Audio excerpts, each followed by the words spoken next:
Bonjour et bienvenue dans ce nouveau Maurienne Zap. Alors Cindy, au sommaire.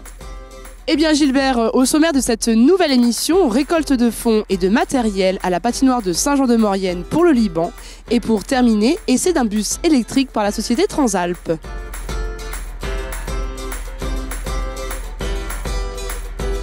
Les élèves du lycée Paul Héroux se sont occupés de la patinoire de Saint-Jean-de-Maurienne afin de récolter des fonds pour les élèves libanais. Le mercredi 15 décembre, les élèves du lycée Paul Héroux ont tenu le stand de la patinoire de Saint-Jean-de-Maurienne. Un objectif, récolter des fonds pour le projet Solidarité Liban. Un projet mené par 2 classes du lycée, visant à aider le Liban touché par une grave crise économique. Le projet consiste en fait à travailler avec une association qui s'appelle Solidarité Laïque. On collecte du matériel scolaire qu'on envoie directement au Liban dans des écoles primaires. Et le lycée a mis en place une vente de porte-clés qui ont été confectionnés au lycée par des élèves de seconde sciences d'ingénieurs. Et donc aujourd'hui, la mairie de Saint-Jean-de-Maurienne nous a généreusement prêté la patinoire pour qu'on puisse vendre des gâteaux, toujours dans cette optique-là. J'ai récolté 50 € car j'ai vendu les porte-clés sur le marché de Noël. Et voilà, et je l'ai un peu vendu à tous les stands dans le marché. C'est la classe des terminales qui les ont fait. Et la prof me les a fait passer et du coup, vu que j'étais bien intégrée dans ce projet, j'ai voulu en prendre quelques-uns pour le marché de Noël et après c'est comme ça que je les ai vendus dans le marché. Alors du coup, ce qu'on a fait avec ma classe, c'est qu'on a fait des gâteaux pour faire une récolte d'argent pour le Liban. Donc parce que c'est une cause qui nous tient à cœur, donc c'est sûr que si on peut aider à notre échelle, c'est bien. Donc on a fait des gâteaux qu'on distribue aux gens qui vont à la patinoire juste ici. On récolte aussi les sous de la patinoire, voilà, pour les enfants, etc. Pour faire la récolte de matériel. Ça a bien commencé, il y avait pas mal d'enfants, etc. Donc c'est vraiment bien, on pensait pas qu'il y aurait autant de gens. Voilà, c'est bien. C'est vrai que si on peut aider à notre échelle, c'est vraiment bien. Puis c'est une cause importante, donc tant qu'on peut faire et qu'on peut aider, c'est bien. Il s'agit d'un projet éducatif, donc l'objectif c'est de mettre en avant le droit à l'éducation. Ça permet à la fois pour des élèves de s'impliquer dans le projet, donc de valoriser ce droit à l'éducation. Et en même temps, ça permet de le mettre en avant et de se battre pour d'autres pays où c'est beaucoup plus compliqué. En période de Covid d'ailleurs, où les élèves ont subi pour la plupart au Liban une déscolarisation. Et c'est pour ça que les élèves sont très impliqués et très concernés par ce projet. Je trouve que c'est une très belle expérience. 320 € et environ 100 fournitures scolaires ont été récoltées pour soutenir les élèves libanais. Et le projet ne s'arrête pas là, puisqu'une correspondance avec un établissement français au Liban est en cours de discussion. Une initiative internationale et solidaire à suivre de près.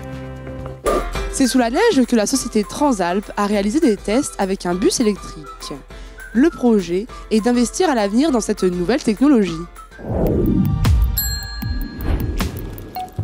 Pour une durée de 1 semaine, la société Transalp a mis en expérimentation un bus électrique sur le réseau de Saint-Jean-de-Maurienne. Une nouvelle évolution pour rendre les déplacements du quotidien plus écologiques. Donc nous avons fait venir ce véhicule pour une expérimentation sur le réseau du Cœur de Maurienne Bus Arvan.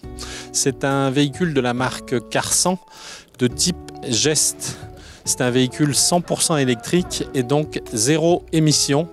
Donc au niveau dégagement de NOx et de CO2, c'est optimal, je dirais, par rapport à l'environnement. L'objectif est de s'assurer que sur notre réseau, nous puissions utiliser ce type de véhicule en conditions. Et donc, plutôt que de se satisfaire du discours des commerciaux, j'ai souhaité pouvoir expérimenter ce véhicule pendant 1 semaine. Et donc pendant 1 semaine, vous allez voir tourner ce bus sur la ligne 1 et sur la ligne 2. Quelques chiffres clés. En termes d'investissement, je dirais que c'est un véhicule qui coûte quasiment 2 fois plus cher qu'un véhicule thermique. En termes de consommation, par contre, il va consommer quasiment 4 fois moins qu'un véhicule thermique. C'est un véhicule qui a une autonomie d'un peu plus de 210 km/jour et donc il serait susceptible d'être affecté sur notre réseau. C'est un véhicule qui, en termes de capacité de clientèle, est comparable aux véhicules qui peuvent aujourd'hui tourner sur le réseau du Cœur de Maurienne Bus. C'est un véhicule qui se comporte très bien, y compris dans des conditions difficiles comme aujourd'hui, et on a pu ensemble s'en rendre compte. Alors du coup là aujourd'hui nous avons testé un véhicule électrique, donc un bus pour le transport urbain, un véhicule de 22 places en expérimentation. Voilà, et ensuite on verra comment se positionne la communauté de communes L'idée, ça serait de mettre au moins en service un véhicule électrique pour le transport urbain d'ici l'année 2022. Un bus qui a montré toutes ses qualités dans des conditions très rudes, mettant un peu de vert dans le blanc de l'hiver. Votre ZAP est désormais terminé. Merci à tous pour votre fidélité. Retrouvez l'ensemble de nos reportages sur les réseaux sociaux et sur les box. Quant à nous, Gilbert, on vous souhaite à tous Joyeux Noël!